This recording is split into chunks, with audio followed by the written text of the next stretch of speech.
अस्सलाम वालेकुम क्लास। आज का हमारा टॉपिक है pro social behaviour, helping to others, के हम दूसरों की हेल्प कैसे कर सकते हैं, या हमारा प्रो सोशल बिहेवियर कैसा है कि हम लोग एज आ सोसाइटी, एज आ इंडिविजुअल किस तरह सोसाइटी में मूव कर सकते हैं दूसरों की हेल्प करके।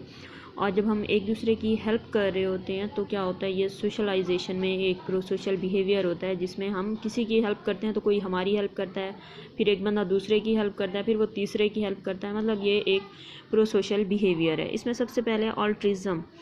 ऑल्ट्रिज्म क्या होता है? ऑल्ट्रिज्म से मुराद ये है कि जिसमें आप किसी की भी हेल्प करते हो तो उसमें आपका अपना कोई बेनिफिट नहीं होता, आपको किसी किस्म का कोई लालच नहीं होता कि हाँ अगर मैं इसकी हेल्प कर रही हूँ तो ये मेरी हेल्प करेगा।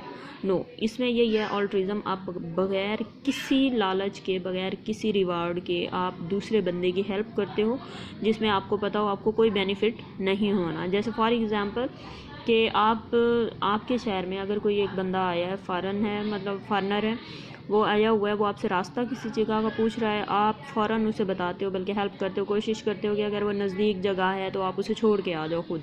तो ये क्या है? ये ऑल्ट्रिज्म है, जिसमें आप क्या करते हो कि आप दूसरे बंदे को नहीं देखते कि वो उससे मुझे कोई बेनिफिट मिलेगा या नहीं मिलेगा, मतलब कुछ भी नहीं देखते, आप अनकंडीशनल उस चीज़ को करते हो जिसमें आपको कोई लालच नहीं होती, कोई बेनिफिट नहीं होता, आप किसी की भी हेल्प कर सकते हो। मतलब ये एक एग्जांपल है। वैसे आप डेली लाइफ में देख लो कि आप अगर बगैर रीज़न के किसी की हेल्प कर रहे हो, दैट इज़ कॉल्ड ऑल्ट्रिज्म, जिसमें आपको कोई बेनिफिट नहीं है, आपको किसी किस्म का कोई लालच नहीं है, लेकिन फिर भी आप दूसरे बंदे की हेल्प कर रहे हो, तो इसको ऑल्ट्रिज्म कहते हैं। नेक्स्ट हमारा पॉइंट है वाई डू वी हेल्प, कि हम लोग हेल्प क्यों करते हैं, जिसमें हम लोग ये थेरीज पढ़ेंगे, social exchange and social norms. Social norms क्या होती हैं?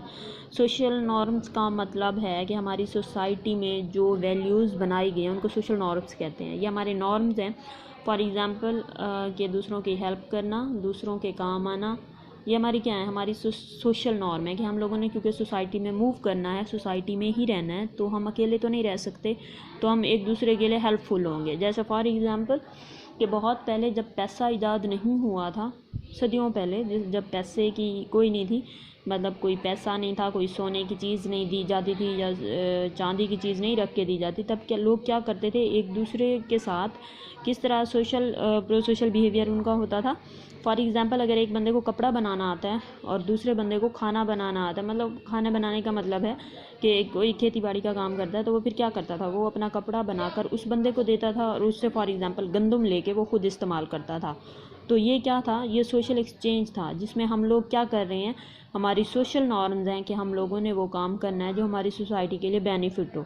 ठीक है, जैसे फॉर एग्ज़ाम्पल ट्रैफिक रूल्स को फॉलो करना, और बहुत सारे काम है, सच बोलना, किसी को तकलीफ़ ना देना। अगर आप रास्ते में कहीं जा रहे हो, कोई ईंट पड़ी है, कोई पत्थर पड़ा है, आप उठा के एक साइड पे डाल देते हो, तो ये क्या है? ये सोशल नॉर्म्स है हमारी हमारी वो वैल्यूज़ हैं जो हमारी सोसाइटी में रहने के लिए बहुत हेल्पफुल होती हैं। नेक्स्ट उसके बाद है सोशल एक्सचेंज थेरी।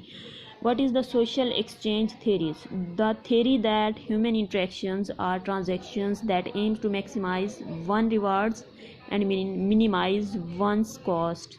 इसमें ये है सोशल एक्सचेंज थेरी, नाम से ही पता है एक्सचेंज है, मतलब हम सोसाइटी में मूव कर रहे होते हैं तो हमारे बेनिफिट एक दूसरे से मूव करते हैं। मतलब हमारा बेनिफिट होता है कि हम किसी का बेनिफिट, किसी का फ़ायदा कर रहे हैं, किसी की हेल्प कर रहे हैं, तो कोई बंदा हमारी करेगा, मतलब हम एक्सचेंज कर रहे होते हैं। फॉर एग्ज़ाम्पल आप फ्रेंड्स बैठ के कोई चीज़ एक दूसरे को बता रहे हो, तो फॉर एग्ज़ाम्पल कि आपने एक दूसरे को समझाया, आपने कहा आपको ये सब्जेक्ट आता है, आप मुझे ये पढ़ा दो, मुझे ये सब्जेक्ट आता है, मैं आपको ये पढ़ा दूँगी।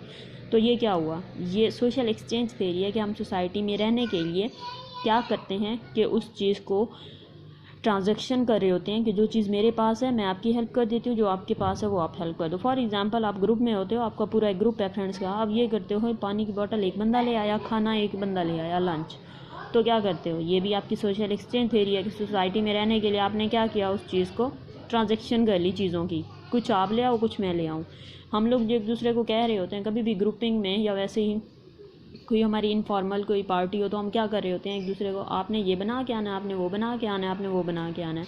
ये क्या चीज़ है? इसमें यही चीज़ है कि ये सोशल एक्सचेंज है, जिसमें हम लोग ट्रांजैक्शन कर रहे होते हैं, मैं वो भी ले लूँगी आपसे, आप मुझसे ये वाली ले लोगे। तो ये क्या चीज़ है? इसको सोशल एक्सचेंज थ्योरी कहते हैं, जिसमें हम चीज़ों को या बेनिफिट को एक्सचेंज कर रहे होते हैं, ट्रांजैक्शन उनकी हो रही होती है। हेल्पिंग किस वजह से कर रहे होते हैं, इसमें हमारा फ़ायदा होता है या नहीं होता, इसमें हमारा ये होता है कि सबसे पहला पॉइंट है रिवार्ड। रिवार्ड क्या होता है?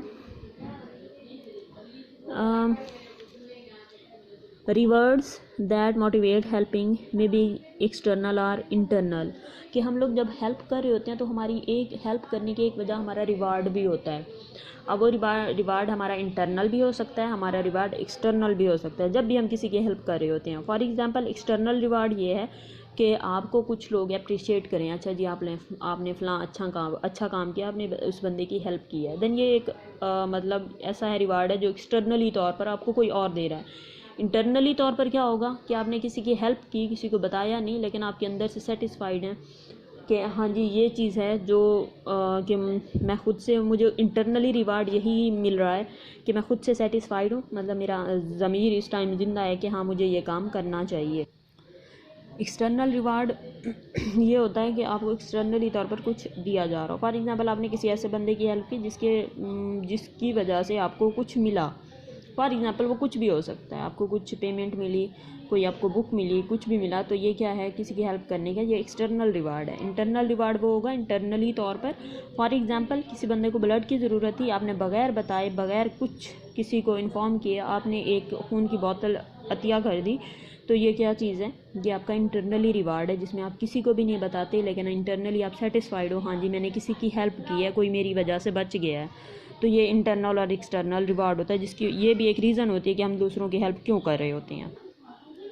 हाँ जी, हमारा नेक्स्ट पॉइंट है guilt. Guilt is a painful emotion होता है, हमारा एक इमोशन। वैसे तो ये होता है कि इंसान में कोई, अगर अकॉर्डिंग टू साइंस देखा जाए या अकॉर्डिंग टू साइकोलॉजी देखा जाए, तो कोई 1500 के करीब इंसान के अंदर इमोशन होते हैं, लेकिन जो सबसे ज़्यादा मशहूर है वो यही होता है हमारा गुस्सा, anger, fear, love, guilt, disgusting. ये सारा ये मतलब ऐसे इमोशंस हैं जो हर जगह पर सेम ही पाए जाते हैं। जब हमारे इमोशंस होते हैं तो हम उसी के मुताबिक एक्सप्रेस कर रहे होते हैं अपनी चीज़ों को।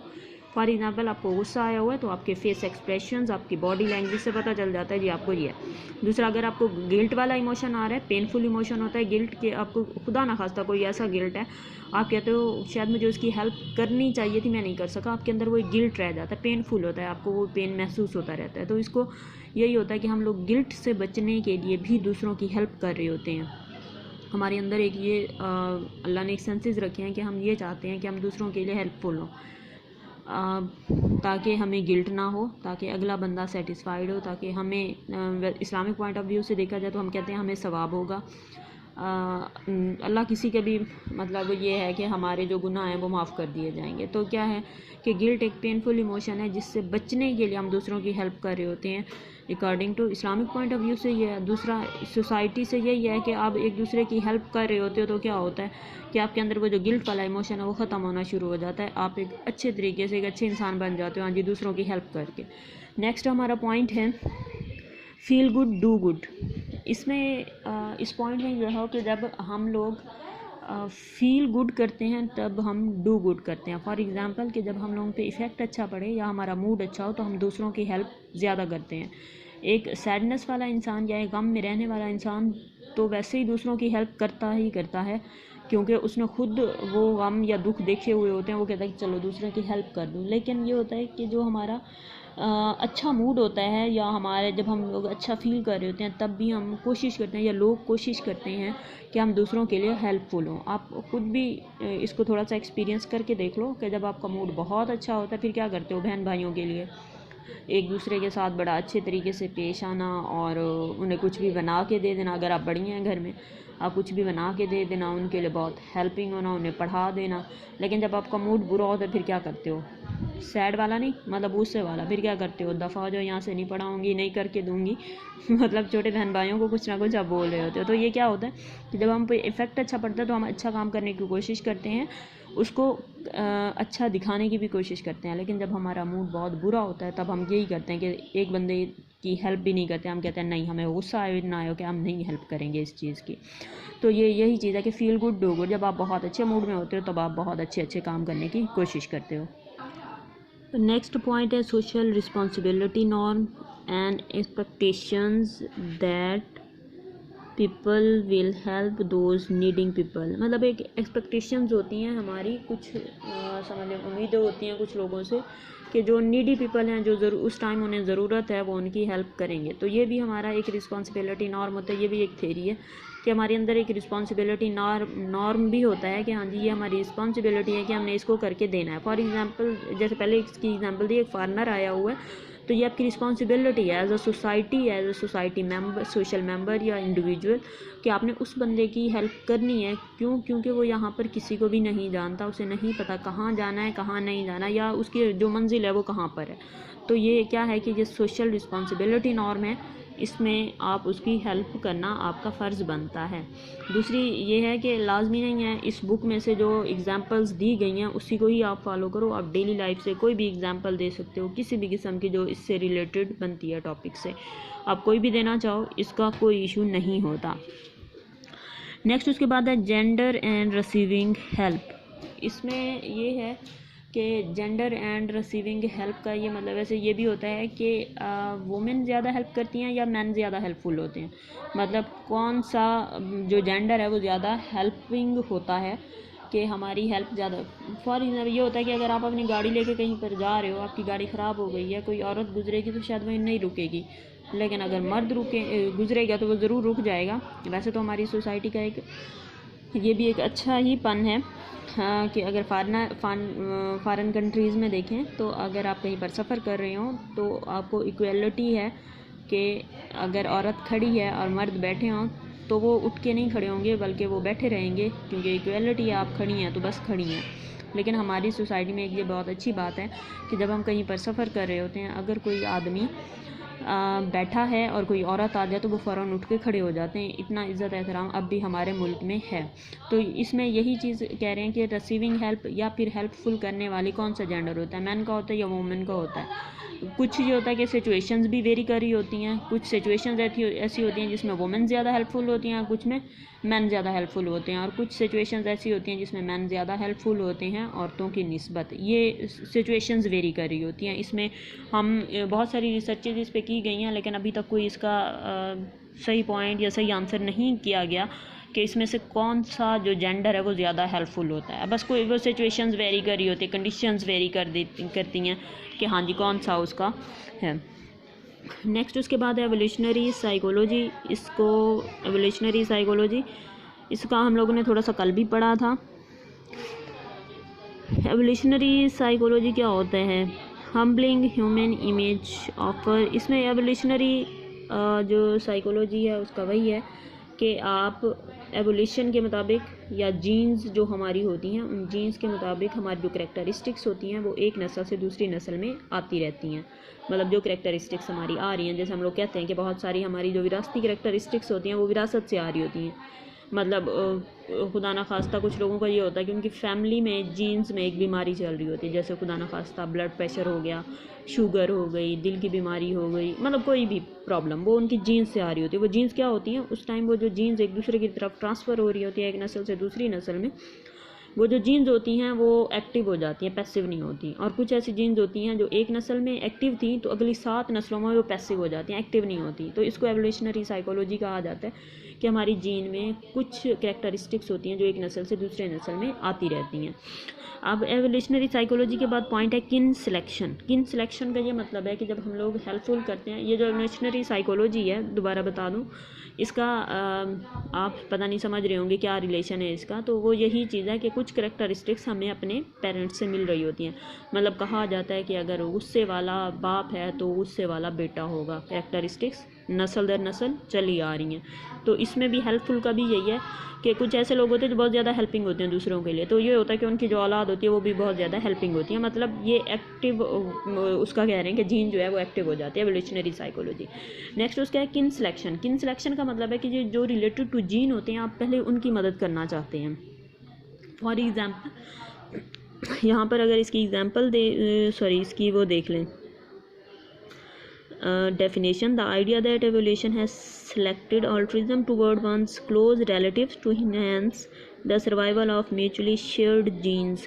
के जो शेयर्ड जीन्स होती हैं आपके, फॉर एग्जांपल आपके बहन भाई, आपके कज़न, तो फिर क्या करते हो वो आपके लिए किन सिलेक्शन होता है आप जब भी किसी की हेल्प कर रहे हो, फॉर एग्ज़ाम्पल एक बहुत ईजी चीज़ की एग्ज़ाम्पल यही बनती है कि अगर आप किसी की हेल्प कर रहे होते हो और उसमें हेल्प करने में आपको दो लोग हैं, उनमें से किसी एक की हेल्प करनी है, एक आपकी बहन है और एक आपकी फ्रेंड है, तो आप पहले किसकी हेल्प करोगे?